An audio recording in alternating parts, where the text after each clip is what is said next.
Now you talk about terror. What about for me? I've been terrorized all my day. All my day.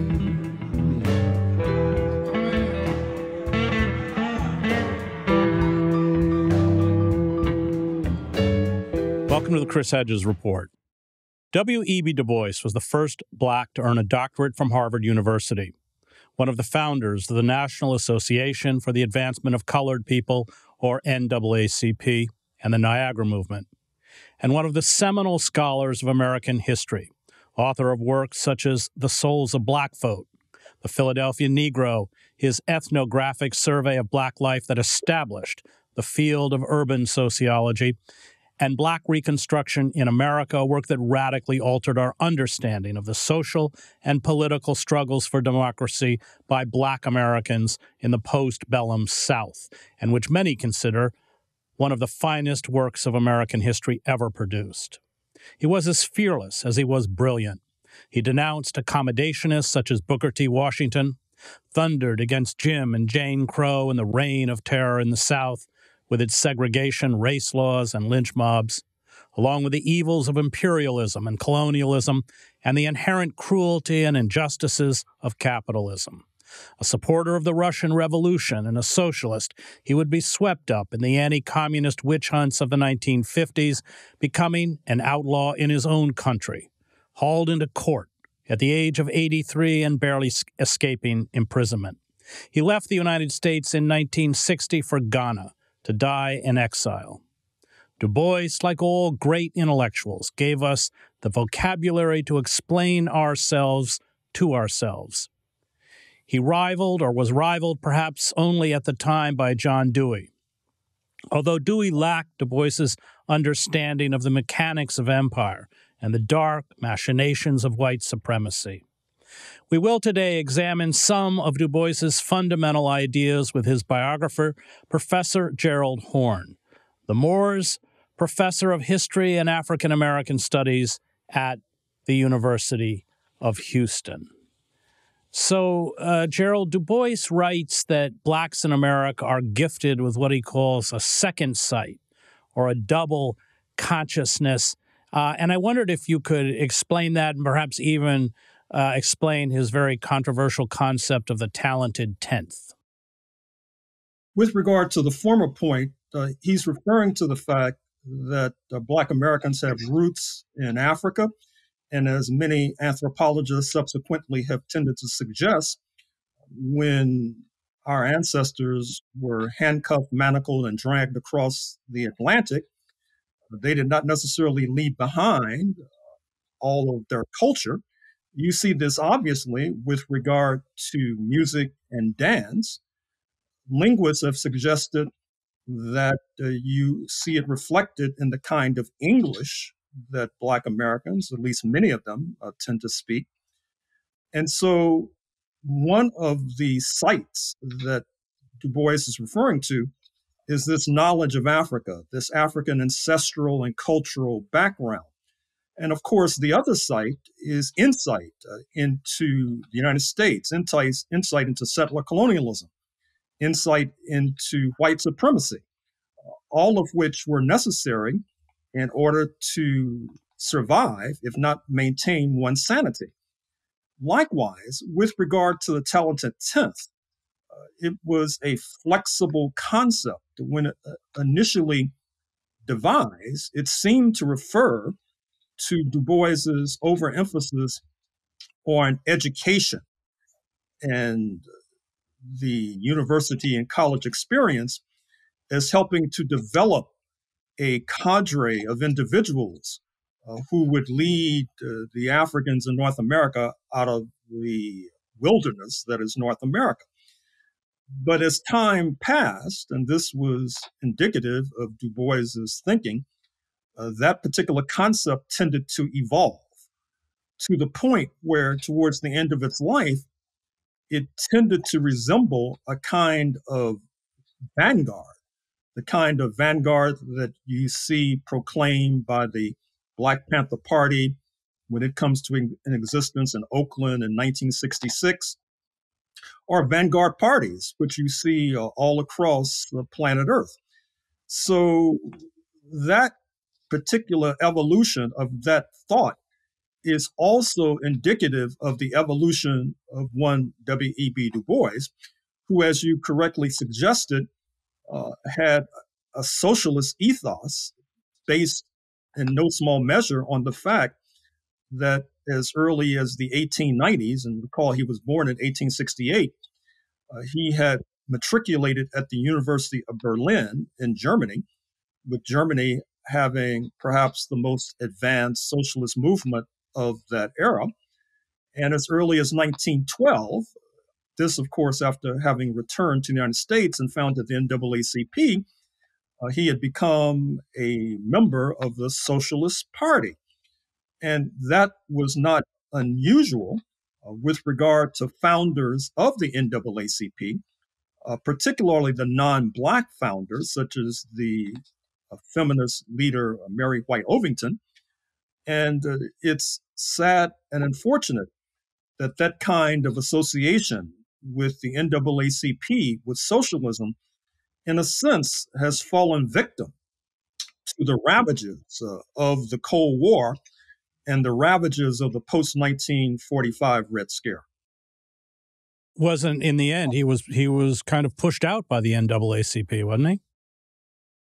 That is correct. He was pushed out twice, in fact. The first time in 1934, although you may be able to say that instead of being pushed, he leaped. That is to say, there was an ideological conflict with the leadership of the NAACP circa 1934, and that led to his first departure. But then the departure, no doubt, that you were referring to takes place in 1948, when you have this pivotal presidential election involving the Democratic incumbent, Harry S. Truman, the former vice president under the late Franklin Delano Roosevelt, who had passed away in April 1945.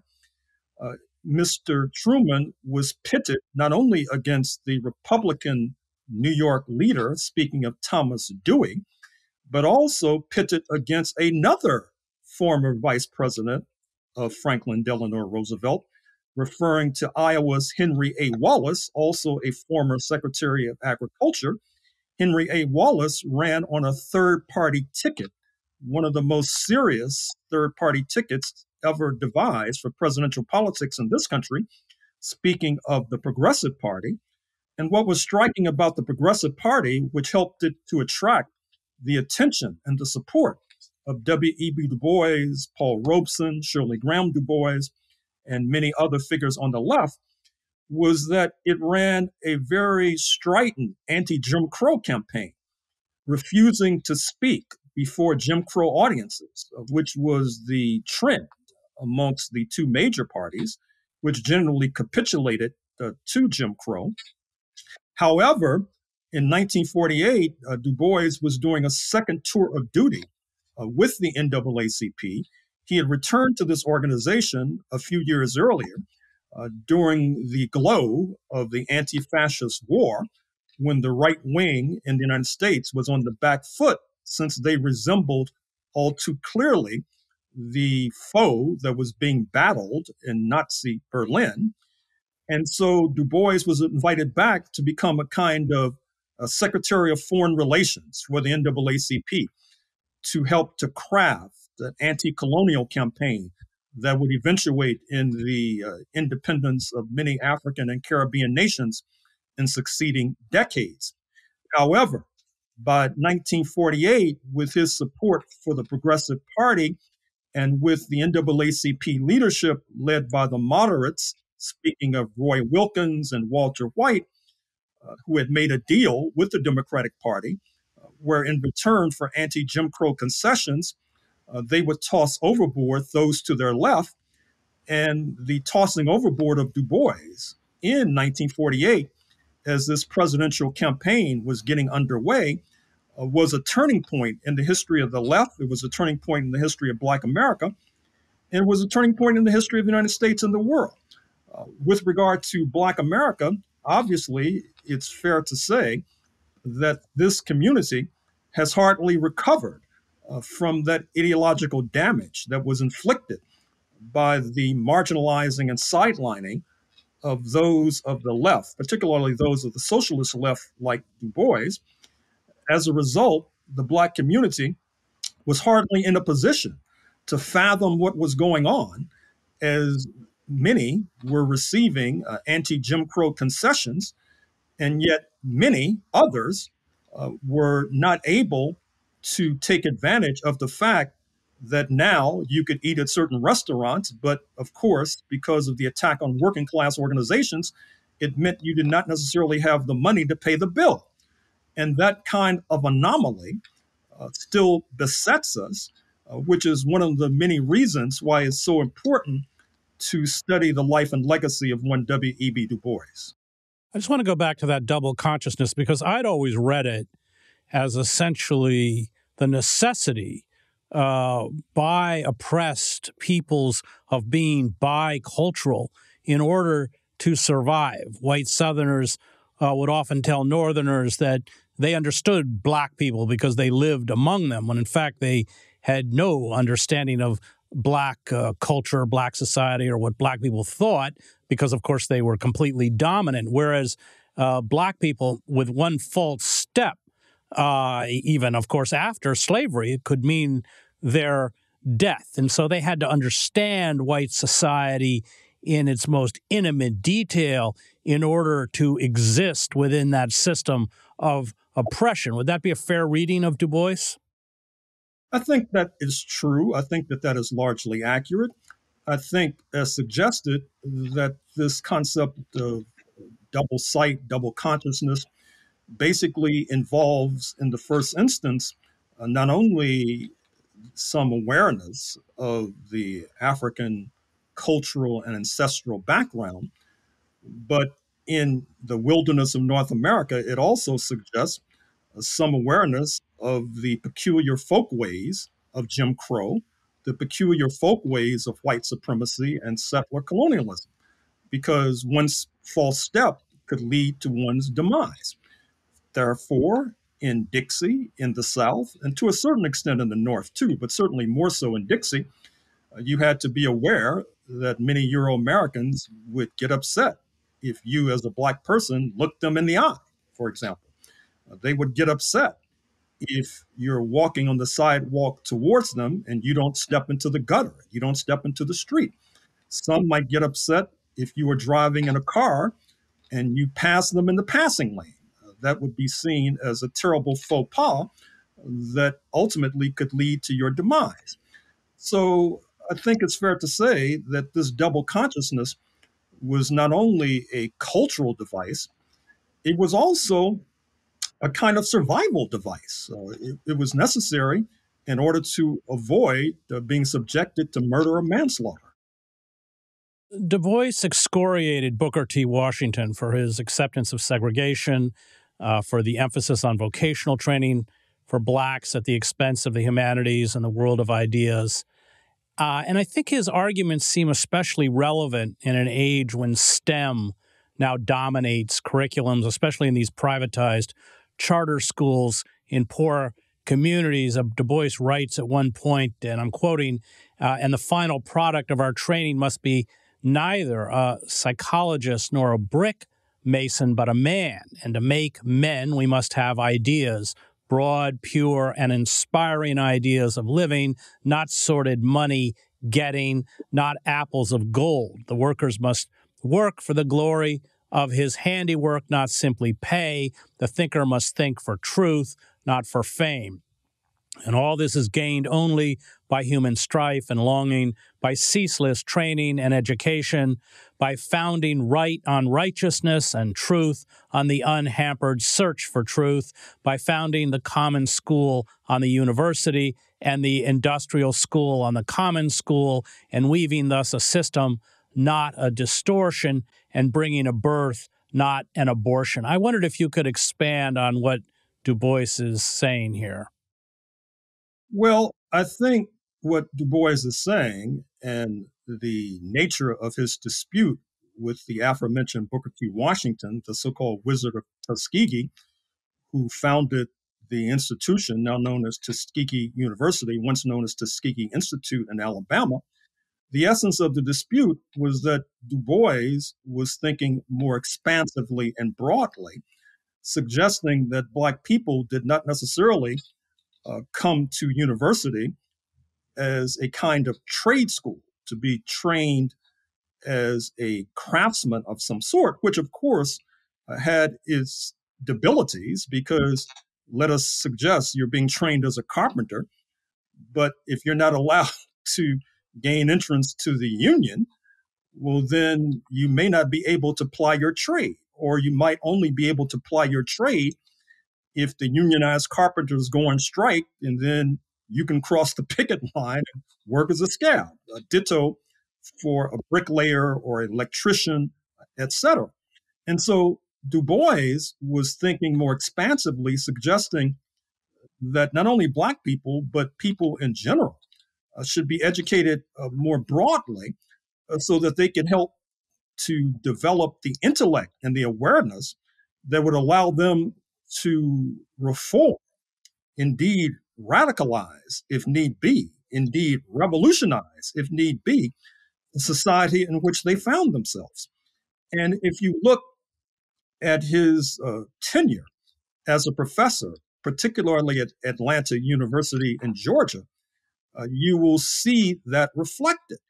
If you look at the journal that he founded at Atlanta University, speaking of Phylon, Phylon, you will see that particular ethos reflected. And I think it's fair to say that to a degree, history has absolved Du Bois, because I'm afraid to say that Booker T. Washington, who's received a kind of revival in recent years, which I think is a reflection of the conservatism in which the United States now finds itself, that Booker T. Washington was basically suggesting, as noted, training people for occupations and jobs that and fields that they would have difficulty entering. And so he was basically elbowing Black people towards a cul-de-sac, in a sense. And in the long run, it seems to me, at least, that training thinkers, training people broadly and expansively, training people to be aware of languages other than English, for example, that is the surest route to develop intellectually and also to develop as a citizen worthy of that title. I want to read another Du Bois quote to you. He writes, "What in the name of reason does this nation expect of a people poorly trained and hard-pressed in severe economic competition without political rights and with ludicrously inadequate common school facilities? What can it expect but crime and listlessness, offset here and there by the dogged struggles of the fortunate and more determined, who are themselves buoyed by the hope that in due time the country will come to its senses?" I think this observation by Du Bois, for me, is especially apt in the age of neoliberalism, austerity, militarized police, mass incarceration, where, of course, we're all supposed to go out and be entrepreneurs because there aren't any jobs. What's he saying about economic racism, about crime, about the carceral state, and about law? What he's fundamentally saying, and this is the title of an essay that I'm publishing shortly, is that to a certain degree, Black Americans have been accidental citizens. That is to say, that for the longest, particularly after the founding of the United States, elite Euro-American opinion had the idea that Black Americans should be expelled from this continent. That is the origins of the founding of the West African state known as Liberia, approximately 200 years ago. And even during the U.S. Civil War, Even after the Emancipation Proclamation of January 1st, 1863, you found that the Lincoln White House was still negotiating to expel Black people who were then in the process of saving the Republic from being overthrown by slaveholders. He was dickering with Brazil. He was dickering with his counterparts in what is now the Dominican Republic. Over the years, he had dickered with Central America, with Ecuador, etc. And one of the reasons why people like myself, of course, being the descendant of enslaved Africans in North America, one of the reasons why a person like myself is still here and not in Brazil or Liberia or Hispaniola is because none of those countries would take us. They said, thank you very much. We have enough Black people. We don't need any more. And so the United States was stuck with us. I guess you could say, to the United States' credit, the authorities just didn't put us on the ship and set us afloat to nowhere. They decided that the better part of wisdom was to retain our presence and then to exploit us for cheap labor, to discipline us and keep us in line through dint of terror inflicted by senseless mobs, inflicted on an organizational basis by the White Camellias and the Ku Klux Klan and other organizations. And so in that quote that you cited from Du Bois, he's referring to the fact that after treating Black people so atrociously, you have certain elite forces in North America and those who tail after them who then wonder wondrously how and why it is that these Black people are living in hovels, how and why it is that so many of them were oftentimes on the brink of starvation, how and why it is so many of them wound up incarcerated, not only in the 19th century, but in the 21st century as well. And I think that reflects the fact that some of the questions and points that Du Bois was raising decades ago are still of relevance and will continue to be of relevance, I'm afraid to say, until progressive forces, including Black progressive forces, are able and willing to grasp the nettle and turn this society on its ear and push it willingly or unwillingly towards a better future and a better tomorrow.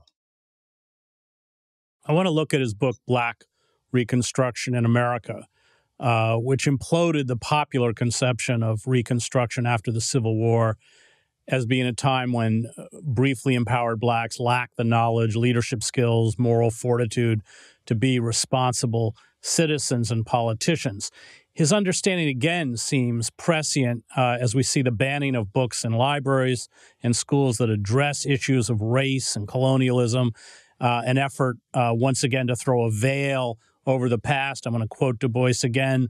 War, and especially civil strife, leave terrible wounds. It is the duty of humanity to heal them. It was therefore soon conceived as neither wise nor patriotic to speak of all the causes of strife and the terrible results to which national differences in the United States had led. And so, first of all, we minimize the slavery controversy, which convulsed the nation from the Missouri Compromise down to the Civil War. On top of that, we passed by Reconstruction with a phase of regret or disgust.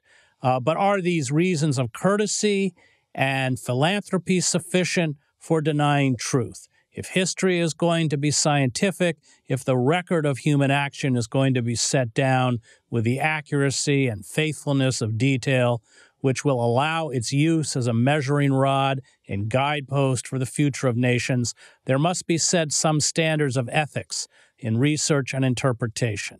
If, on the one hand, we are going to use history for our pleasure and amusement, for inflating our national ego and giving us a false but pleasurable sense of accomplishment, then we must give up the idea of history as a science or as an art, using the results of science, and admit frankly that we are using a version of historic fact in order to influence and educate the new generation along the way we wish.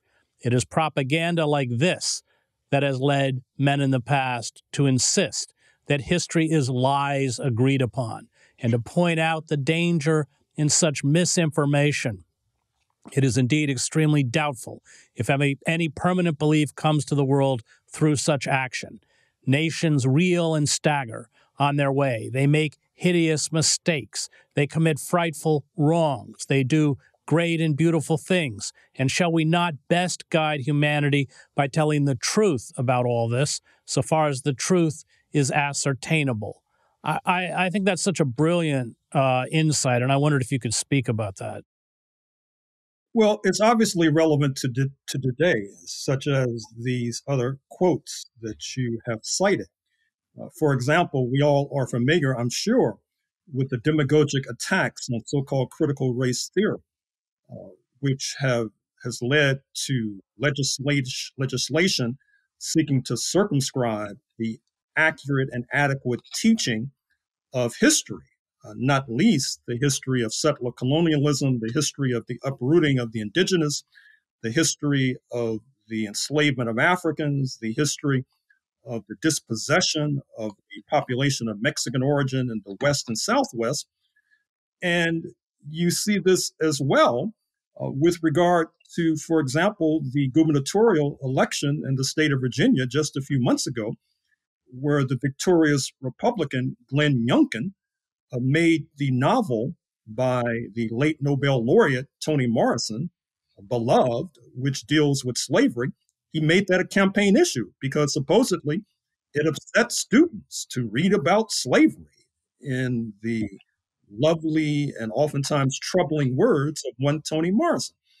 And so, once again, as reflected in that quote about education a moment or two ago, Du Bois is stressing the question of trying to gain an accurate and adequate retelling of the past, which brings us to Black Reconstruction, his signature tome published in the 1930s, which overturns, as you suggested, the consensus with regard to that period following the U.S. Civil War, i.e., 1865 to roughly 1877, which had been portrayed as an era of Negro misrule, but which he portrays as an era of democratic triumph and democratic advance before it was drowned in blood by the likes of the Ku Klux Klan and opportunistic politicians in the party of Lincoln, speaking of the Republican Party.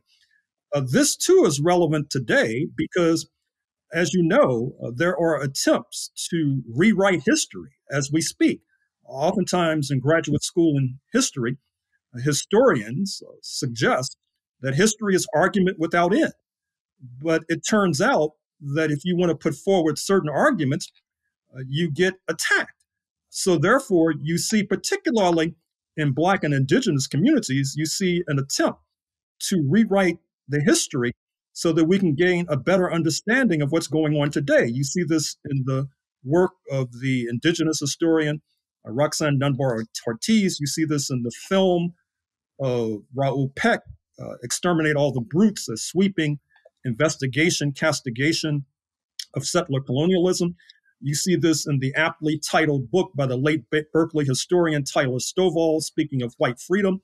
You see this in the play of the Paramount Black intellectual Ishmael Reed, which is a spoof of the Broadway come Disney extravaganza Hamilton. You see this, in fact, in the 1619 Project of Nicole Hannah-Jones, now of Howard University, which has been climbing the bestseller list. And of course, you see it in some of my work as well. But what's interesting is that just as after the collapse of the Berlin Wall and the collapse of the Soviet Union, you had certain mainstream intellectuals chortling about the end of history. That is to say that there's no alternative to neoliberalism, no alternative to capitalism. We see that when some intellectuals, particularly intellectuals of color, try to develop a new narrative, a new story of the history of the United States that will help to explain, for example, the rise of Donald J. Trump and why he was able to garner 74 million votes despite all of his misdeeds, they complement, I'm afraid to say, the end of history by talking about the end of historiography. Historiography, of course, being the history of the histories, so it's trying to track how history evolves, just like Du Bois's intervention with Black Reconstruction was an example of a historiographical intervention. But now there are no possibilities, we are told, for historiographical interventions. We have to accept the story of the founding fathers who walked on water. We have not seen the likes of them before or since. And like a crafty lawyer who tells the judge, my client didn't do it and he won't do it again, these crafty historians say that the founding of the United States was a great leap forward for humanity. And then you raise the troubling question, for example, of why did slavery increase after they seized the reins of power from London? Well, they'll say, well, everybody was doing it. So if everybody was doing it, maybe it wasn't such a great leap forward for humanity. Maybe it had imperfections that we need to explore and plumb so that we can, for example, understand why it is that the United States incarcerates more of its citizens than just about any country on planet Earth, and certainly a disproportionate percentage being Black, and why a disproportionate percentage of those on death row happen to be Black. But with this end of historiography nonsense, those kinds of avenues are blocked, and I dare say that's to the detriment of understanding. I just want to throw in that Du Bois's work on Reconstruction also exposed the bankruptcy of the traditional white historians who were perched in the leading universities around the country, which is probably one of the reasons why they couldn't stand him. That was Professor Gerald Horne on W.E.B. Du Bois. I want to thank the Real News Network and its production team, Cameron Granadino, Adam Coley, Dwayne Gladden, and Kayla Rivera. You can find me at chrishedges.substack.com.